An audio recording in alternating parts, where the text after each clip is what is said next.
आज की इस ऑनलाइन कक्षा में आप सभी का स्वागत है। आज मैं एक नया पाठ लेकर आया हूँ। बहू की विदा एकांकी है और यह एकांकीकार विनोद रस्तोगी जी के द्वारा लिखित है। यह बहू की विदा एक सामाजिक एकांकी है, सामाजिक समस्याओं पर लिखी हुई एकांकी है। इस एकांकी के माध्यम से एकांकीकार ने समाज में फैले हुए गलत रूढ़ियों, गलत परंपराओं पर प्रश्न चिन्ह लगाने का काम किया है। इस एकांकी के द्वारा एकांकीकार ने हमें यह संदेश दिया है कि हमें बेटी और बहू में अंतर नहीं समझना चाहिए। जब तक बहू बेटी नहीं बनेगी तब तक किसी भी घर में खुशहाली लाना ही असंभव है, कभी भी नहीं लाई जा सकती है। इसलिए हमें कभी भी अपनी बेटी से ज़्यादा बहू को प्यार देना होगा। केवल तभी घर में खुशहाली की स्थापना की जा सकती है। तो आइए हम बहू की विदा एकांकी की तरफ चलते हैं। बहू की विदा एकांकी पढ़ने से पहले हम एकांकी का परिचय, एकांकी का उद्देश्य, एकांकी का सार अपने शब्दों में आप तक पहुंचाने की कोशिश कर रहे हैं। बहू की विदा एकांकी का सारांश। बहू की विदा नामक एकांकी विनोद रस्तोगी जी द्वारा लिखी गई है।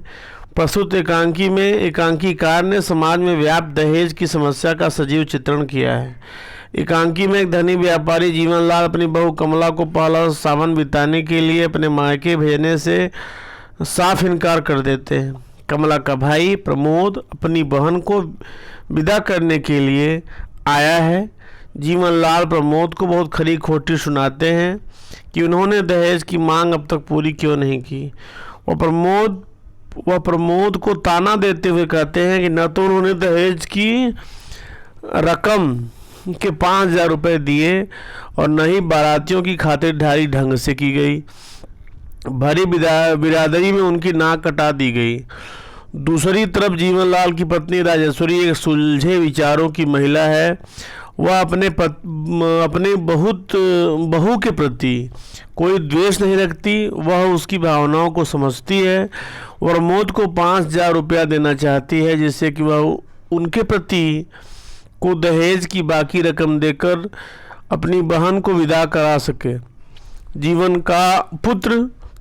का पुत्र रमेश भी अपनी बहन गौरी को विदा कराने उसके ससुराल गया है, पर गौरी को साथ न लेकर खाली हाथ वापस आ जाता है। जीवनलाल यह देखकर हैरान हो जाते हैं कि गौरी की विदाई क्यों नहीं हुई। रमेश ने जीवनलाल को बताया कि गौरी के ससुराल वालों ने दहेज की मांग की है और कह रहे हैं कि उन्होंने दहेज पूरा नहीं दिया। यह सब देखकर जीवनलाल की आंखें खुल जाती हैं। वह समझ जाते हैं कि चाहे जीवन भर की सारी कमाई दे दो, पर लड़की वालों की मांग पूरी कभी नहीं होती। बहू और बेटी को एक ही तराजू में तोलने की बात अब होनी चाहिए। तो अब ये बात जीवनलाल की समझ में भी आ जाती है और वो खुशी खुशी अपनी बहू कमला को अपने भाई के साथ विदा कर देते हैं। प्यारे बच्चों, कुछ यहाँ शब्दों के मात्राओं में अंतर आया है, थोड़ा सा इसे सुधारने का कोशिश करेंगे। बहू लिखा हुआ है, बहू नहीं होता है, बहू होता है। इसके पहले यहाँ देखिए तीसरी लाइन में एकांकीकार को गलत लिख दिया गया है और जगह जगह बहू, जहाँ बहू होना चाहिए वहाँ बहू है। अब अपनी बहू के प्रति बहुत लिख दिया गया है, यहाँ भी बहू है, और पति को प्रति लिख दिया गया है। तो इन सब शब्दों पर ध्यान दीजिएगा, ये प्रिंटिंग मिस्टेक है। बाकी आपको जो मैंने सही सही बोल के सुनाया आप उन्हें ध्यान से सुने, समझने की कोशिश करें। बहू की विदा एकांकी शीर्षक क्यों रखा गया बहू की विदा? तो बहू की विदा नामक एकांकी विनोद रस्तोगी जी द्वारा लिखी गई एक प्रसिद्ध रचना है। यह पारिवारिक एकांकी है, सामाजिक एकांकी है। इस एकांकी के माध्यम से दहेज प्रथा की बुराई पर चित्रण किया गया है। एकांकी के केंद्र में बहू की विदाई है, जिसमें जीवनलाल कम दहेज मिलने के कारण बहू की विदाई नहीं करते हैं। कमला के घर वालों ने अपनी सामर्थ्य के अनुसार दहेज दिया है, लेकिन वे जीवनलाल को खुश नहीं कर पाए हैं। कमला का भाई प्रमोद अपनी बहन पर जीवनलाल के आगे उसकी एक नहीं चलती है। जीवनलाल की बेटी की भी शादी हो चुकी है। उनका पुत्र रमेश भी अपनी बहन को विदा कराने गया है। जब रमेश अपनी बहन को विदा नहीं करा पाया तब जीवनलाल की आंखें खुलती हैं, उन्हें अपनी गलती का एहसास होता है और वे कमला की विदाई के लिए तैयार हो जाते हैं। इस एकांकी का उद्देश्य या संदेश क्या है जो हमारे लिए सीखने की बात है? बहू की विदाई एकांकी दहेज प्रथा की बुराइयों को दर्शाती हुई एकांकी है। इस एकांकी के माध्यम से लेखक ने दहेज प्रथा का विरोध किया है। एकांकी में प्रमुख कथा बहू की विदाई है, जिसमें ससुर जीवनलाल अपनी बहू की विदाई के लिए 5,000 की मांग करते हैं, जिसे बहू के भाई प्रमोद द्वारा नहीं दे पाने के कारण विदा करने के इनकार कर देते हैं। अंत में स्वयं उनकी बेटी जब दहेज के कारण ही विदा करने से इनकार कर दी जाती है तो जीवनलाल की आंखें खुल जाती हैं। वह कहते हैं कि चाहे जीवन भर की कमाई दे दो, पर लड़की वालों की मांग पूरी नहीं होती है। अतः उनका हृदय परिवर्तन हो जाता है। लेखक ने दहेज प्रथा को समाज के लिए अभिशाप माना है। लेखक का भी मानना है कि बहू और बेटी को समान मानना चाहिए, तभी पारिवारिक गृहस्थी शांतिपूर्ण और सुखदायी होगी। अतः एकांकी का विरोध होगी। अपनी एकांकी बहू की विदाई के माध्यम से दहेज प्रथा की समस्या के प्रति पाठकों को जागरूक किया है। अब आइए एकांकी पर चलते हैं। बहू की विदा। 4 पात्र हैं मुख्यतया, इसमें 5 पात्र हैं। 5 पात्रों में जीवनलाल हैं, धनी व्यापारी हैं, अवस्था 50 वर्ष। राजेश्वरी है जीवनलाल की पत्नी, अवस्था 46 वर्ष। रमेश है जीवनलाल का पुत्र, अवस्था 22 वर्ष। कमला है रमेश की पत्नी, अवस्था 19 वर्ष। प्रमोद है कमला का भाई, अवस्था 23 वर्ष। कमरा आधुनिक ढंग से सजा है। पर्दा उठने पर जीवनलाल खिड़की के समीप खड़े होकर दिखाई पड़ते हैं। वे बाहर की ओर देख रहे हैं। उनसे कुछ दूर हटकर ही प्रमोद विनम्र भाव से खड़ा है। चेहरे पर निराशाजनक करुण भाव है। प्रमोद आगे बढ़कर धीमे स्वर में, क्या निर्णय लिया आपने? जीवनलाल, विदा नहीं होगी। प्रमोद, हर लड़की पहला सावन अपनी सखी सहेलियों के साथ हंस खेल कर बिताने का सपना देखती है। जीवनलाल, जानता हूँ। जीवनलाल सोफे पर बैठकर जम्हाई लेते हैं, मन प्रमोद की बातों से ऊब रहे हों। प्रमोद, यह जानकर भी? जीवनलाल, अपना निर्णय सुना चुका हूँ, विदा नहीं होगी। प्रमोद कहता है, यदि मैं कमला को बिना लिए ही गया तो माँ का हृदय टूट जाएगा। जीवनलाल कहते हैं, मैं मजबूर हूँ। अगर माँ बहन का इतना ही ख्याल था तो दहेज पूरा क्यों नहीं दिया? प्रमोद कहता है दीन स्वर में, अपनी सामर्थ्य के अनुसार जितना भी हो सका हमने दे दिया, फिर भी अगर कुछ कमी हो तो उसको भी पूरी करने की कोशिश करेंगे। जीवनलाल कड़े स्वर में कहते हैं, अगर तुम्हारी सामर्थ्य कम ही थी तो अपने बराबरी का घर क्यों नहीं देखा? झोपड़ी में रहकर महल से नाता क्यों जोड़ा? बहुत ही अच्छी बात। प्यारे बच्चों, एक बहुत बड़ी बात कही जीवनलाल ने कि झोपड़ी में रहकर महल से नाता क्यों जोड़ा। समाज की संरचना ही ऐसी है आज कि एक जो गरीब परिवार का व्यक्ति है अपनी बेटी का विवाह एक धनाढ़ या समृद्ध परिवार में नहीं कर सकता है, क्योंकि उस परिवार का जो दहेज होगा उस दहेज की भरपाई गरीब कभी नहीं कर सकता, पूरी कर ही नहीं सकता है। तो इस तरह से जीवनलाल ने उस समाज की सच्चाई को हमारे सामने प्रस्तुत करने का प्रयास किया है, जिसमें कि वह दिखाना चाहते हैं कि किस तरह से दहेज हमारे समाज के लिए कोढ़ बन चुका है, जिसे बहुत जल्द हमें समाज से हटाना होगा। केवल तभी हम समाज में शांति और खुशहाली, अमन चैन ला सकते हैं। ठीक है, तो इसके बाद प्रमोद हाथ जोड़कर कहता है जी। जीवनलाल उठकर आवेश में टहलते हुए, देना तो दूर, बारात की खातिर भी ठीक से नहीं की। भरी बिरादरी में जो हंसी हुई, उस करारी चोट का घाव आज भी हरा है। जाओ कह देना अपनी माँ से, अगर बेटी को विदा कराना चाहती है तो पहले उस घाव के लिए मरहम भेजें। घाव क्या है, किस बात का घाव है कि जीवनलाल को दहेज की कुछ रकम कम मिल गई। और जीवनलाल कहते हैं अपनी माँ से कह देना कि जो घाव है अभी भी हमारा ताज़ा ही है। जो अपमान महसूस किया है उन्होंने दहेज कम मिलने से, वह अभी ताज़ा ही है, मतलब उन्हें और दहेज की इच्छा है और दहेज उन्हें चाहिए। ठीक है, तो आगे कहते हैं प्रमोद, यह क्या कह रहे हैं बाबूजी? ठीक कह रहा हूँ, मेरा फैसला आखिरी है। विदा तभी होगी जब 5,000 दायां हाथ फैलाकर इस हाथ पर रख दोगे। ठीक है।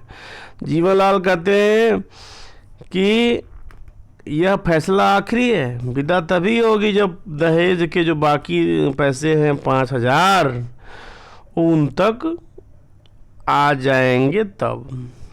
ठीक है। प्रमोद कहता है यह तो सरासर अन्याय है। शिकायत आपको हमसे है, उस भोली भाई लड़की ने आपका क्या बिगाड़ा है जो विदा न करके आप उससे बदला ले रहे हो? अगर रमेश बाबू होते तो क्या आप यही करते या वो करने देते? रमेश मतलब कमला का पति। आगे कहते हैं कि जीवनलाल कहते हैं तो वह क्या कर लेगा? मेरे सामने मुंह खोलने की हिम्मत नहीं है उसमें। वह मेरा बेटा है, तुम्हारी तरफ बड़ों के मुंह लगने की बदतमीजी करने वाला कोई आवारा छोकरा नहीं है। प्रमोद को जीवनलाल आवारा कहते हैं। क्या अन्याय का विरोध करना आवारापन है? आवारागर्दी है? कदापि नहीं प्यारे बच्चों। सत्य बात को कहने में हमें डरना नहीं चाहिए, सही बात कहने में हमें हिचकना नहीं चाहिए। और अगर हम सत्य कहने में डरेंगे, हिचकेंगे, तो आखिर इस समाज से सत्य का भरोसा ही उठ जाएगा, लोग सत्य से भागना शुरू कर देंगे। इसलिए प्रमोद आवारा नहीं था, प्रमोद एक अच्छा लड़का था। उसने तो केवल जीवनलाल की हर बात का जवाब भर दिया। प्रमोद कहता है अपमान से, बाबूजी बेटी वाला समझकर ही आप मेरा अपमान कर रहे हैं, किंतु यह न भूलिए कि आप भी बेटी वाले हैं। शायद हम सब ये भूल जाते हैं कि एक बेटी वाले का हम अपमान कर रहे हैं तो आखिरकार हम भी तो बेटी वाले हैं। ऐसा हमें कभी भूलना नहीं चाहिए। अगर हम भूल गए तो ही हम किसी की बेटी के साथ दुर्व्यवहार करेंगे, अन्यथा हम कभी किसी की बेटी के साथ दुर्व्यवहार नहीं कर सकते। जीवनलाल कहते हैं हाँ हम बेटी वाली हैं, लेकिन तुम्हारी तरह नहीं। पिछले महीने हमने भी गौरी की शादी, गौरी जीवनलाल की बेटी का नाम है, गौरी की शादी की है। वह खातिरदारी की, वह बारात का स्वागत किया कि बारात वाले दंग रह गए। दंग रह जाना, आश्चर्यचकित रह जाना। इतना दहेज दिया कि देखने वालों ने दांतों तले उंगली दबा ली। दांतों तले उंगली दबाना, हैरान रह जाना, आश्चर्यचकित होना, दोनों मुहावरे एक ही अर्थ को प्रकट करते हैं। तुम मेरी बराबरी करोगे? बेटी वाले होकर भी हमारी मूंछ ऊंची है। मूंछ ऊंचा होना माने सम्मान, अधिक सम्मानित होना। जीवनलाल स्वयं को प्रमोद से अधिक सम्मानित महसूस करने वाला मानते हैं, अपने आप को प्रमोद से अधिक सम्मानित मानते हैं। प्रमोद बेचारा जी ही कहता है, जी के अलावा वह क्या कह सकता है? जी के अलावा उसके पास कहने को और कुछ भी नहीं है। जीवनलाल कहता है रमेश गया है गौरी को विदा कराने। कलाई पर बधी खड़ी देख करके कुछ देर में उसे लेकर आता ही होगा। मेरी बेटी पहला सावन यहाँ बिताएगी, तुम्हारी बहन के सपने कभी पूरे नहीं होंगे, समझे? अब देखिए बात कहाँ से कहाँ मुड़ जाती है। प्रमोद कहता है व्यंग से, जो हमारी बहन है क्या वह आपकी कोई नहीं? जीवनलाल तेजी से कहते हैं, बेटी और बहू को एक तराजू पर तौलना चाहते हो? बेटी बेटी है, बहू बहू। प्यारे बच्चों, यही अंतर हमारे समाज को बर्बाद कर रहा है। यही अंतर हमारे समाज में अशांति का कारण बन रहा है। यही अंतर, इसी अंतर ने आज हर घर को कलह के आगोश में सिमटा दिया है। आज हर घर में इसी अंतर ने एक ऐसा अंतर्द्वंद उपस्थित किया है जिसमें हर परिवार का हर सदस्य किम कर्तव्य विमूढ़ की स्थिति में है। वह सोच ही नहीं पा रहा है कि उसे क्या करना चाहिए और वह क्या कर रहा है। जीवनलाल जी कहते हैं कि जीवनलाल से प्रमोद कहता है कि ठीक है, जब आप अपनी जिद पर अड़े हैं, अपनी हट पर अड़े हैं, तो विनती करना व्यर्थ है, अर्थात आपसे विनती नहीं की जा सकती। क्या जाने से पहले एक बार बहन से मिल सकता हूँ?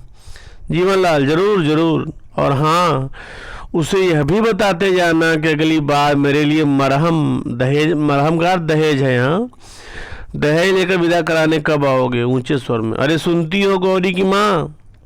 अर्थात जीवनलाल अपनी पत्नी को बुलाते हैं।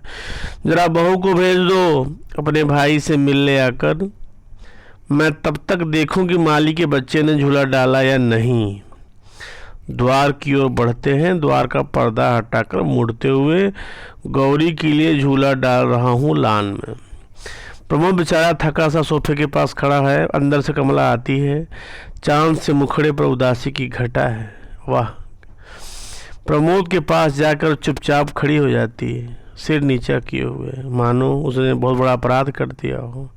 दिखने में बहुत ही सुंदर है, लेकिन चेहरा उदास है। उदास क्यों है? क्योंकि उसका भाई आज अपमानित हो रहा है। एक पत्नी, एक बहन, जिस तरह से एक बहन किसी की पत्नी हो अपने भाई का अपमान नहीं सहन कर सकती, उस तरह कमला ने भी प्रमोद के अपमान से तिल मिला करके बहुत पीड़ित महसूस किया स्वयं को उसने, और बहुत दुखी हो जाती है, सिर नीचा किए हुए आती है। प्रमोद कहता है, कैसी हो कमला? अच्छी तरह तो हो? कमला रोने लगती है। प्रमोद कमज़ोर आवाज़ में कहता है, रुआसे भरे स्वर में कहता है, कमला रो मत, इन मोतियों का मूल्य समझने वाला यहाँ कोई नहीं है। कितनी सुंदर बात कहता है। कहता है कि आंसू नहीं, तुम्हारे मोती हैं, ये बेशकीमती हैं, अमूल्य हैं, इन्हें यूं ही मत बर्बाद होने दो। इनका मूल्य, इनकी कीमत समझने वाला इस घर में कोई नहीं है। कमला कहती है, भैया क्या कुछ कहना चाहती? प्रमोद कहता है, घबराओ मत, मैं जल्दी ही फिर आऊँगा। उस बार विदा अवश्य होगी। मैं चोट का मरहम लेकर आऊँगा, अर्थात दहेज के 5,000 बचे हुए रुपए लेकर आऊँगा। ठीक है। कमला कहती है, हाँ मरहम? कैसी मरहम? किस बात का मरहम? प्रमोद कहता है, हाँ कमला, हमारे व्यवहार से बाबूजी के कलेजे में घाव हो गया है, अर्थात दहेज कम देने से बाबूजी बहुत अपमानित महसूस कर रहे हैं। शायद खातिरदारी में कुछ कमी रह गई है, जिससे बहुत दुखी हैं, तो उन्हें मरहम चाहिए। उसके लिए मैं 5,000 रुपये की व्यवस्था करके आता हूँ। कमला चौंकती है। चौंकना मतलब आश्चर्यचकित होना, और भाई की ओर देखती है। प्यारे बच्चों, इसके बाद का जो पाठ है वह आप कल पढ़ेंगे। इस पढ़ाए गए पाठ में अब तक जो भी दिक्कत आपको है, कहीं शब्द अर्थ की दिक्कत है, कहीं वाक्य समझ में नहीं आ रहे हैं, तो आप मेरे पर्सनल नंबर पर अवश्य पूछ सकते हैं। आज के लिए बस इतना ही। अब हमें अनुमति दें, कल फिर आपसे मुलाकात होगी इस पाठ के दूसरे हिस्से को लेकर के। धन्यवाद।